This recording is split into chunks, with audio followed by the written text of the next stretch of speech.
Show him a little skin. I'm dead serious. Your marriage ain't over. The Youngbloods podcast. What is going on, everybody? Back at it again. Another podcast. Talk about new things. It's actually a lot of new things, a lot of old things. But we have got some emails coming in. We got a list of about 4 of them. They all have the same type of subject. But we're going to talk about these and deep dive in them because it's important. These emails I've gotten, among all of them are all super important. These 4 here, they stuck out to me because it's something that's real, something that's going on, something that people are dealing with. But before we get into those emails, let's do a quick recap on some stuff. This week has been crazy. We have had a lot of stuff going on. I've been working on obviously the homestead here. We got the not potting shed. We got the farm stand I've been working on. Been building that out. That video is to come. So those of you that follow us on Youngbloods Anchored In on YouTube, go check it out. It will be posted probably next couple of weeks. I'm hoping to be done with the farm stand by then. And when I mean finished means it will be ready and stocked and it'll be ready to go. But we'll see. But yeah, a lot of stuff going on. Kids are busy. Ethan's getting ready to go off for a month. He'll be heading back to see some friends. And Shannon and I are going to be here alone, in a sense. I mean, Jacob's going to be here, but he's an adult child and he's got his own work and stuff going on. So there's that. And I got my dad. But essentially, it's just going to be Shannon and I, which is very rare that it's just her and I for the most part when it comes to things. But overall, not too bad. Not too bad. Anyway, so I saw this clip. I don't want to play this clip for you. I saw this clip on, it's actually pretty intriguing. It's a good old Mr. Rogers, and he has, as always, some incredible insight.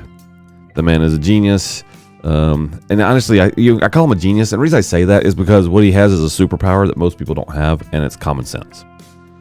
Common sense is a dying art, it seems, these days, but that's I'll go ahead and play it. I'll just get it played. Who's made a difference in your life?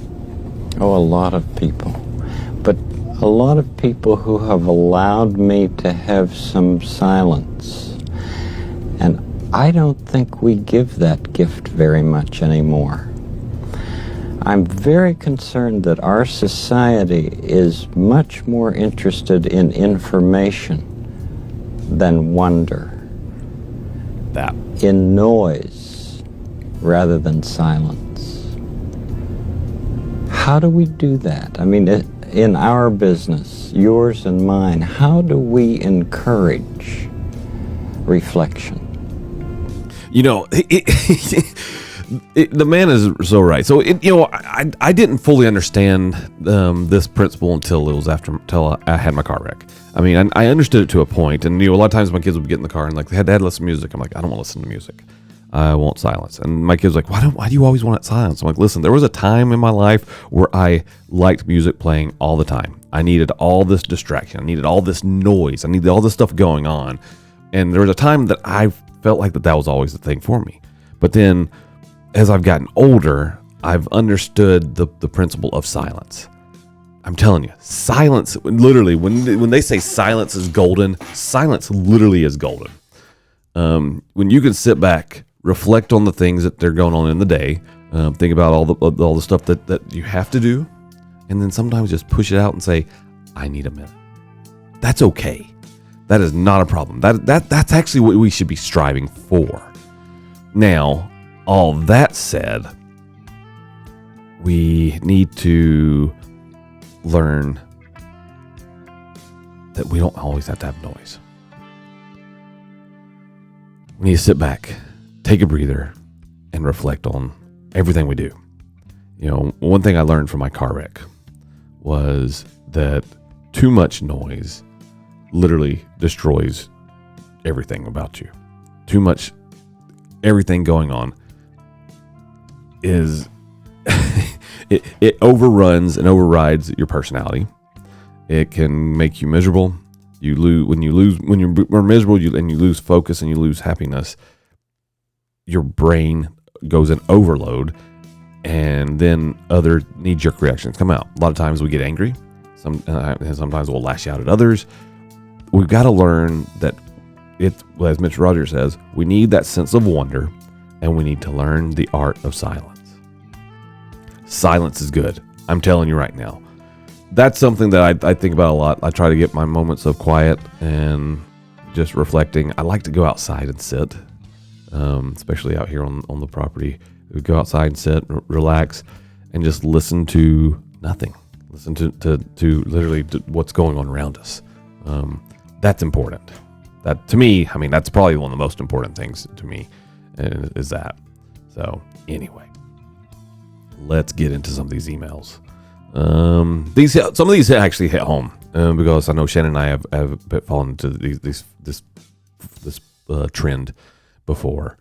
But yeah, here we go. Hey Devin, I'm 46 years old, been married for 19 years, and I think my wife and I accidentally became roommates somewhere along the way. We still function as a team.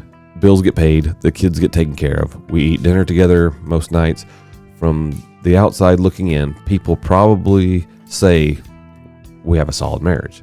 But somewhere over the years, affection started disappearing. Not all at once, just little by little.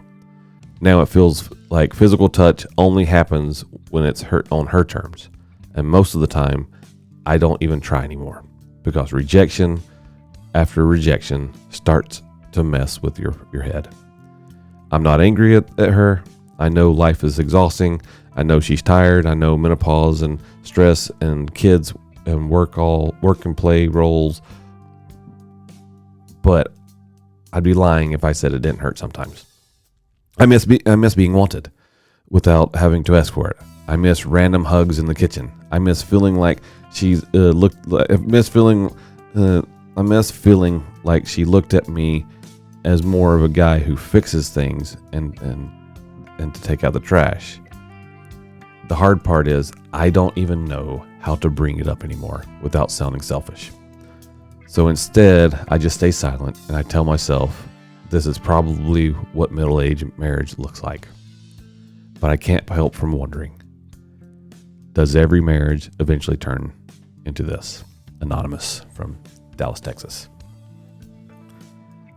This is devastating, guys. This is reoccurrence. This is what's happening. This is what's going on in our society right now. We have, back to Mr. Rogers, we have too much noise in our lives. In this case, this couple has gotten so much noise that they've forgotten about each other.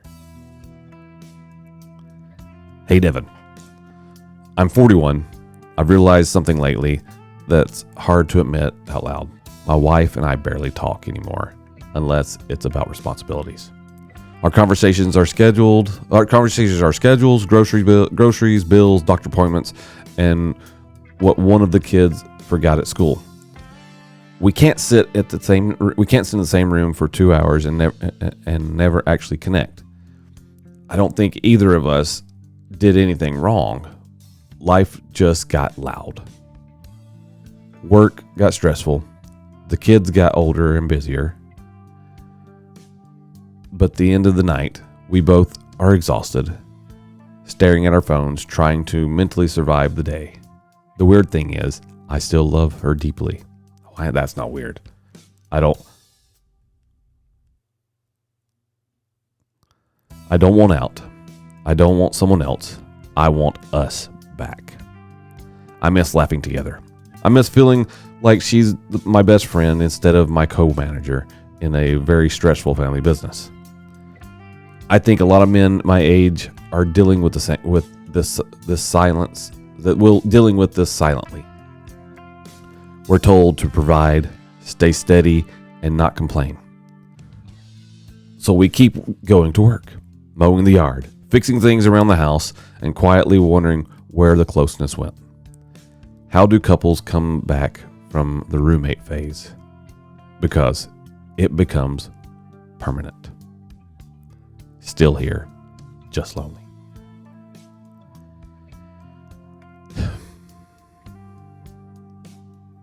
Guys, we got to fix this. There's two sides to this. I understand there's two sides to this. I know there's her side and I know there's his side. There's always two sides to everything. But men get the living crap beat out of them on a daily basis. Not saying women don't, but love language is very key. Love language and knowing what your significant other their love language is probably the most important thing a person could ever do in a relationship. You got to know the person. You got to know who you are with. Hey Devin, I've been married 22 years and never thought the hardest part of marriage would be how invisible you can start to feel inside your own home. My wife isn't mean. She is a good woman and an incredible mother, but somewhere along the line, I stopped feeling like a husband and started feeling like background noise. The strange thing is, we rarely fight. There's no huge betrayal, no screaming matches, just distance, quiet distance. We used to stay up talking about dreams, trips we wanted to take, dumb things from work. Now, most nights, she falls asleep scrolling on her phone while I watch TV, half paying attention. And I know she's tired too. I know life changed us. But I don't think men talk about how much rejection and emotional distance can slowly wear down over time. Not because of ego, but because connection matters. Feeling chosen matters. I've started wondering if she even notices a gap between us anymore, or if she's gotten comfortable living this way. I haven't given up on my marriage, not even close. I just miss my wife. While she's sitting 10 feet away from me, I miss my wife. Alex. I want to say this is probably the worst epidemic we have in society. You know, this thing right here is it's one of the biggest distractions we have ever, and we're all addicted to it. and it's destroying marriages. You know, I get it, I understand, and I know there's two sides to everything, but okay. Let me keep on going. Hey, Devin. I think my husband and I are in the roommate phase. Okay, a lady's perspective. And I honestly don't know how we got here. We have 3 kids, busy schedules, constant noise, sports practices, laundry piles, school events, and somewhere in the middle of it all, I stopped showing up for my marriage the way I used to. My husband has become distant over the last couple of years. He's quieter now. He spends more time outside or working in the garage. He doesn't really reach for me anymore, and I can feel the space growing between us. The hard part is, I understand why. I've been consumed trying to be a good mom that I forgot he needed me to. By the end of the day, I'm exhausted, touched out, overstimulated, and running on fumes. I kept thinking once things calm down, we'll reconnect. But life never calms down. Now I'm scared I've been disconnected for so long that we don't know how to get back to each other. I still love him deeply. I don't want grand gestures. I want some movie style romance. I just want us to feel close again. How do I reconnect with someone when life slowly turned from marriage into partnership built entirely around surviving? Missy, Fort Lauderdale, Florida. 4 examples, guys. 4 examples right here. 1, you have a wife that recognizes that she's been distant. 3 others of men recognizing that there is a distance in their relationship. This is a problem. This happens even in my marriage. My wife and I have been there, not right now, but it goes in and out. Part of it is because we get too busy to spend time with each other. You know, I can say honestly, since we've moved back to the South, our lives have been 100 miles an hour. I mean, I haven't posted many podcasts. I mean, that's where I'm back in the schedule of podcasting now. Again, finally, been posting on our other YouTube channel. Finally, But the reality is, I know for Shannon and I, we haven't really made time for each other. We haven't. We stopped doing date nights because of time. Her busy schedule, my busy schedule. We have a 15-year-old son because now where we live out middle of nowhere. We want him to be actively engaged with friends and doing things and all that stuff. So that means we have to drive more, taking him places. But the reality is, it still has to get work. You have to find time for each other. Missy here, she wants to reconnect with her husband. Let me tell you this, Missy. I'm going to hit you first. Reach out. Simple gestures. He hadn't forgotten you. He's waiting for you to step in. Go up to the still lonely, still here and just lonely. He's waiting for an opening. These four examples, this is 4 people who have lives that they loved each other, they cared about each other, and they still care about each other, but 3 of them seem like they're giving space. One of them gave space, didn't really give space, but gave space on purpose because her life was too busy. This has got to change. Here's the deal. The bottom line is this. I don't care what's going on in your life, and this applies to Shannon and I as well. You make time for each other. You make time for the intimate moments. You make time for the date nights. You make time to sit outside and just talk and have a conversation. Everything else will figure itself out. Your kids are not number one. Your number one is beside you. Your number one was there when you were dating. Your number one is always there. Learn that love language. And if you know your spouse's love language is touch and you're overstimulated because of your day's been hectic and crazy, forget yourself. I'm telling you. And that's hard to do. Forget yourself and just do it. Give him the hug in the kitchen. Tell him how much you appreciate him. Tell her how much you love her. Know her love language. It goes both ways, guys. If you do those things, all this, I mean, I'll be out of a job. All the emails I get will just be null and void, and that's okay. I would be perfectly happy with that. If people got their relationships back in order and they stopped emailing me about them, I'm fine with that. That's a means to an end. That means you guys have success. But there's always going to be problems. I'm telling you, spend the time with the people that matter most. Your children will figure themselves out. You have to take care of your kids. Don't get me wrong on this. Make sure your kids are fed. Make sure your kids are taken care of. They don't have to be in every activity that you think out there. You don't have to be on your phone 24/7 either.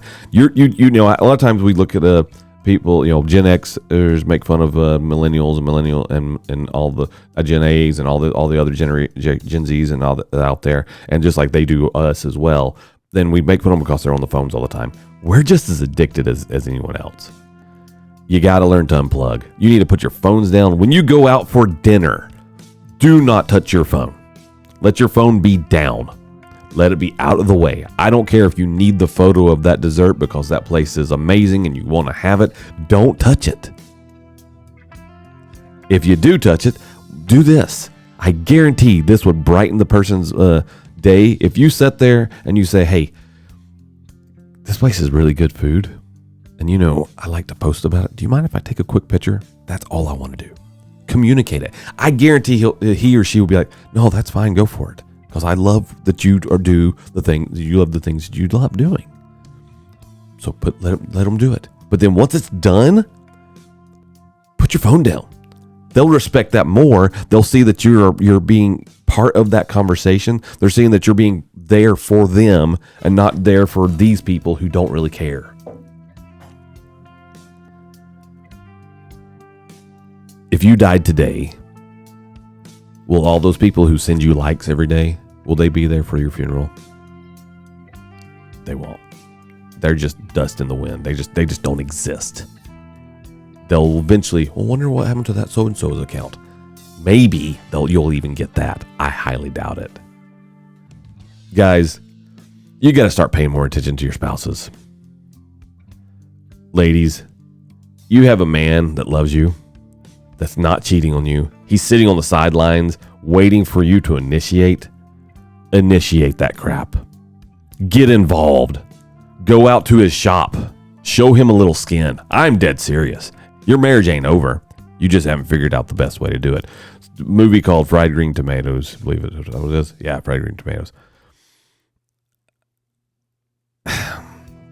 One of the greatest scenes in the movie was when one of the characters, I can't remember her name, she wrapped herself in cellophane to get her husband's attention. I'm not saying to do that.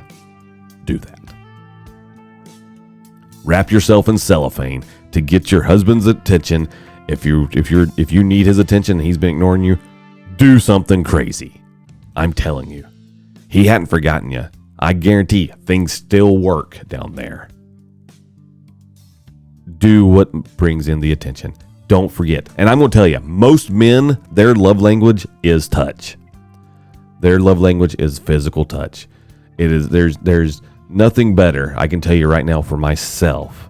There's nothing better than when my wife comes home. I'll ask her how her day was, and she'll go through all that. She'll get that all vented out and everything, and then when I can reach in to steal a hug, where she just gives me that hug. That is the greatest moment of my day. I need that. And I guarantee all of you other men out there, you need that exact same thing. Know this, guys. Your spouses do love you. You can do it. Just take the action. Make it work. Do what you know you should do, and do the little things. Guys, do the dishes. Guys, go and do some of the stuff that you know that she would normally do. Just take care of it. Ladies, give him a grab. Pull him in. Flirt with him. He wants to be flirted with. He really does. Trust me on that. You do those things, and your life will be good. Anyway, hope all is well. Hope everybody's doing great. Keep sending me the emails, guys. I love it. I love talking about it. And I will talk to y'all later.